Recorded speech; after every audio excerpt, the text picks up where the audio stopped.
दोस्तों, आप सभी का आज के इस वीडियो में बहुत बहुत स्वागत है। और आज का हमारा टॉपिक है एनबीएफसीज और बैंक्स में अंतर क्या होता है। तो दोस्तों, आज का टॉपिक आपके लिए बहुत ज़्यादा इंपॉर्टेंट है कि अगर आप बैंक्स में अपना करियर बनाना चाहते हैं और अगर आप बैंक्स में बैंक की तैयारी कर रहे हैं तो चलिए अब हम स्टार्ट करते हैं आज का टॉपिक।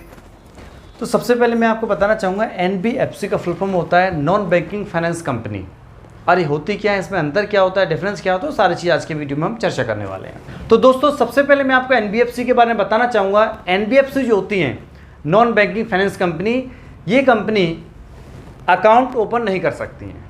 तो इसका मतलब सीधा सीधा हो गया कि ये जितनी कंपनीज होती हैं, पब्लिक का पैसा जमा करने का इनको अधिकार नहीं होता है। ये अपने पास पब्लिक का पैसा नहीं ले सकती हैं। सबसे पहला ये अंतर होता है। दूसरा हम बात करें कि ये क्या बिजनेस करती हैं, तो ये जनरली लोन और एडवांसेस का बिजनेस करती हैं। इसके अलावा एक्विजिशन ऑफ बॉन्ड्स, दूसरा हम बात करें debentures, security issued by government और लोकल अथॉरिटी, तो ये इनका काम होता है मेनली। और बैंक का क्या काम होता है, bank can accept demand deposit from public. तो जो डिमांड डिपॉजिट है ये बैंक ले सकती है और एनबीएफसी नहीं ले सकती, क्योंकि आप जानते हो कि आप लोग का खुद का भी बैंक में खाता होगा, आप बैंक में पैसा जमा कर सकते हैं और जब आपका मन करे आप पैसे को निकाल सकते हैं। लेकिन आप एनबीएफसी में ना तो पैसा जमा कर सकते हैं और ना ही निकाल सकते हैं। तो उम्मीद है आपको ये समझ में आ गया होगा कि एनबीएफसी क्या होती हैं और बैंक क्या होती है। और अब हम बात करेंगे कि एनबीएफसी और बैंक में अंतर क्या होता है। तो सबसे पहला अगर हम अंतर की बात करें तो एनबीएफसी डिमांड डिपॉजिट नहीं कर सकता है, जो कि मैंने आपको अभी बताया कि एनबीएफसी जो होती हैं पब्लिक का पैसा अपने पास नहीं रख सकती है, क्योंकि ये खाते भी नहीं खोलती हैं। इनको रिजर्व बैंक से ये अधिकार नहीं है कि ये पब्लिक का पैसा अपने पास जमा कर सकें। दूसरा, कोई ATM, debit card, credit card ये नहीं दे सकती है। इनके पास ना तो एटीएम्स होते हैं, ना डेबिट कार्ड, ना क्रेडिट कार्ड, ऐसा कुछ नहीं होता है। तीसरा हम बात करें, it does not provide interest on savings. जो सेविंग होती है उस पर ये ब्याज भी नहीं दे सकती, क्योंकि इनके पास जब अकाउंट ही नहीं होता तो ये पैसा जमा ही नहीं कर सकती, और जब पैसा जमा ही नहीं करेंगी तो ब्याज आपको कैसे देंगी, और ये कोई खाता नहीं खोल सकती हैं। तो ये आपको समझ में आ गया होगा एनबीएफसी का अंतर। और अगर हम बैंक की बात करें तो bank can accept demand deposit. बैंकों में आप पैसा जमा कर सकते हो, क्योंकि बैंकों के पास ये लाइसेंस होता है, उनको अधिकार है कि पब्लिक से पैसा अपने पास रख सकती हैं और उस पर उसको ब्याज देती हैं, और जब भी पब्लिक का मन करे, इच्छा करे, वो अपनी इच्छा के अनुसार पैसा को निकाल सकती है। दूसरा, बैंक एटीएम भी आपको दे सकती है, डेबिट कार्ड भी दे सकती है और क्रेडिट कार्ड भी दे सकती है। बैंकों के पास ये लाइसेंस होता है कि वो credit card, debit card, ATM सब कुछ आपको दे सकती हैं। इसके अलावा हम बात करें, it provides interest on saving, it can open account. आप जानते हो कि बैंक में खाता खुलता है, और जो खाता खुलता है उस पर आप जो पैसा जमा करते हो उसमें बैंक आपको ब्याज भी देती है। साथ साथ मैं आपको यही बताना चाहूँगा कि बहुत सारी स्कीम्स होती हैं ऐसी जो बैंकों में आपको मिल जाएंगी, जैसे आरडी करना, एफडी करना और बहुत सारी चीज़ें, और वो सारी की सारी चीज़ें आपको एनबीएफसी में नहीं मिल सकती। तो ये हमारा बेसिक डिफरेंस है, आपको समझ में आ गया होगा। अब कोई व्यक्ति आपसे क्वेश्चन पूछता है तो आप आराम से उसको बता सकते हो कि भैया एनबीएफसी में ये होता है और बैंक में ये अंतर होता है। चलिए अब हम आगे बात करते हैं कि एनबीएफसी कितने प्रकार की होती हैं। तो चलिए वन बाय वन हम चर्चा करेंगे एनबीएफसी कितने प्रकार की होती हैं। तो फ्रेंड्स, अब हम बात करेंगे टाइप्स ऑफ एनबीएफसीज। हमारी जो एनबीएफसीज कंपनी होती हैं वो कितने प्रकार की होती हैं, वन बाय वन इसकी चर्चा करेंगे। तो सबसे पहला हमारी कंपनी का नाम है एसेट फाइनेंस कंपनी। तो एसेट फाइनेंस कंपनी, जैसे नाम में ही बता रहा है, एसेट्स को फाइनेंस करना। इसका जो मेन काम क्या होता है, एसेट को फाइनेंस करना। तो ये कंपनी जो होती है हमारी company which is a financial institution, और जिसका जो मेन काम है, हमारा जो मेन पर्पस है वो क्या है कि जो फिजिकल एसेट्स होती हैं उसको फाइनेंस कराना किसी भी सपोर्टिंग, किसी भी प्रोडक्टिव और इकोनॉमिक पर्पस के लिए। ये हमारा पहले प्रकार की कंपनी होती है एसेट फाइनेंस कंपनी, जो कि क्या करती है, फिजिकल एसेट्स का फाइनेंस करती है। दूसरा हम बात करेंगे इन्वेस्टमेंट कंपनी। जैसे नाम ही बता रहा है इन्वेस्ट कराना, तो इसका जो मेन काम होता है, मेन हमारा बिजनेस होता है, वो क्या होता है, एक्विजिशन ऑफ सिक्योरिटीज़। ये जो एनबीएफसी है ये क्या करती है, इन्वेस्टमेंट का काम करती है। उसका जो मेन काम है एक्विजिशन ऑफ सिक्योरिटीज़ को प्राप्त करना, ये इसका मेन काम होता है। तीसरी हम बात करेंगे लोन कंपनी। नाम ही सजेस्ट कर रहा है लोन कंपनी, ये कोई लोन ही देती होगी। तो जैसे नाम बता रहा है वैसे इसके डेफिनेशन भी है।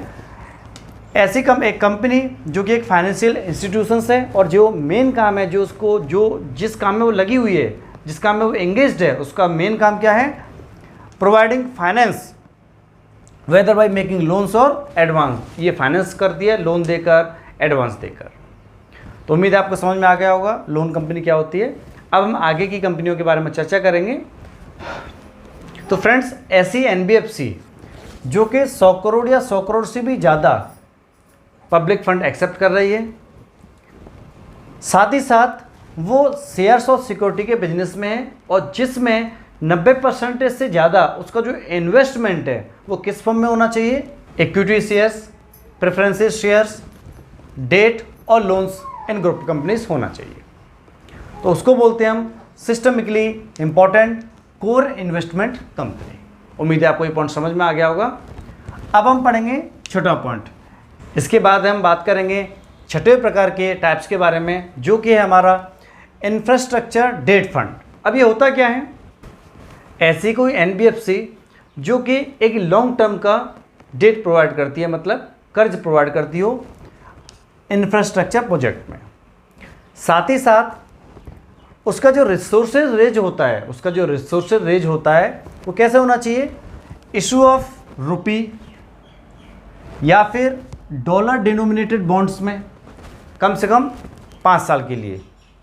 साथ ही साथ स्पॉन्सर्ड जो हुआ हो उसका वो किसी इंफ्रास्ट्रक्चर फाइनेंस कंपनी के द्वारा होना चाहिए। उसको बोलते हैं हम इंफ्रास्ट्रक्चर डेट फंड। अब हम बात करेंगे 7वें प्रकार के बारे में। तो हमारी 7वें प्रकार का जो टाइप्स है वो है एनबीएफसी एमएफआई।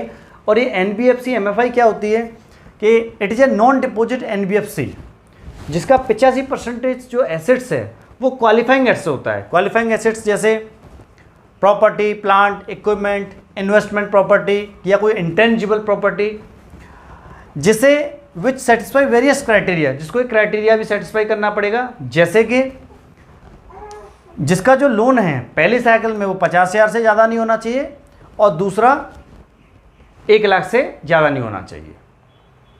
तो ये इसका क्राइटेरिया होता है हमारा एनबीएफसी एमएफआई का।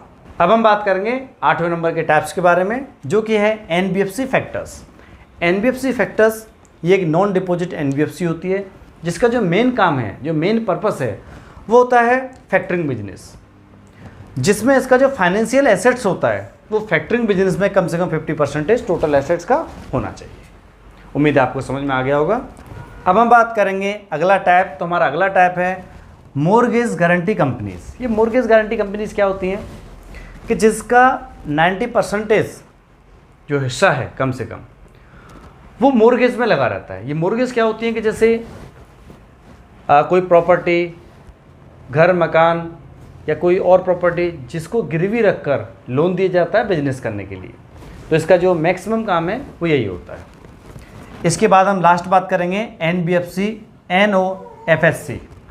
ये क्या टाइप होता है? तो ये एक फाइनेंशियल इंस्टीट्यूशन है जिसके द्वारा जो प्रमोटर्स होते हैं उनको आज्ञा दी जाती है कि आप जो है कोई नई बैंक की स्थापना कर सकते हैं। तो ये इतने प्रकार के एनबीएफसीज होते हैं। उम्मीद है आपको पूरा टॉपिक अच्छी तरह समझ में आ गया होगा। अगर आपको किसी प्रकार का कोई डाउट होता है तो आप मुझे कमेंट्स बॉक्स में लिखकर कमेंट कर सकते हैं। और दोस्तों, अगर वीडियो अच्छा लगा हो तो प्लीज़ ये वीडियो को नेक्स्ट लेवल तक शेयर, सब्सक्राइब जरूर करें, जिससे कि जो लोग बैंक में नौकरी करना चाहते हैं या फिर अपना गवर्नमेंट बैंक की तैयारी कर रहे हैं तो उनके लिए बहुत उपयोगी रहेगा। धन्यवाद।